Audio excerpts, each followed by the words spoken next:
I don't think any person from the time Oglethorpe landed until now has had the impact on agriculture in Georgia that has Jimmy Carter. Jimmy Carter's parents owned a peanut farm and warehouse, and by the time he was 10, you could find Jimmy Carter selling peanuts on the streets of Plains, Georgia. The peanut was his symbol, and the active peanut brigade wore a peanut on their lapels, and you know, it was a great signal of the importance of agriculture to the state of Georgia that brought attention nationwide and worldwide to agriculture in Georgia. Jimmy Carter never lost his way as a farmer from Plains as he made his way to the White House. An exceptional public official who was very supportive of agriculture. During his time as governor of the state of Georgia, there was a national rail strike, a potential cripple to the poultry industry in Georgia.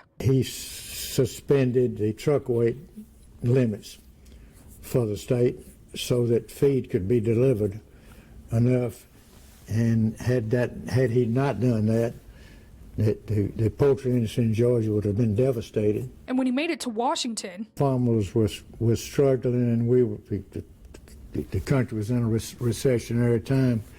He promoted the passage of the Agricultural Farm Credit Act of 1978. His reach went beyond the United States. When he did the trade agreement with Panama for them to take over operation of the canals, that assured the continuation of exports that otherwise would not have been possible without ships going through the Panama Canal. No matter the controversy he faced, it has operated perfectly.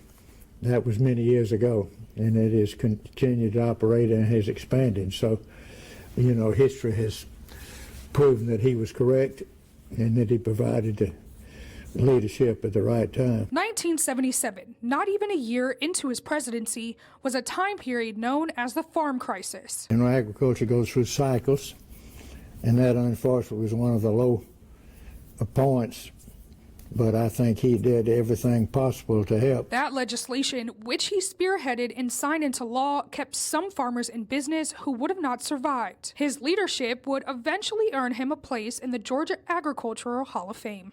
He was smart, but he always wanted to learn more and do more.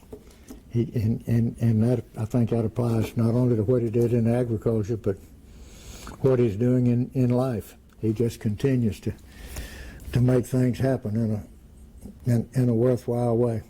It's an honor to know and to have known Jimmy Carter.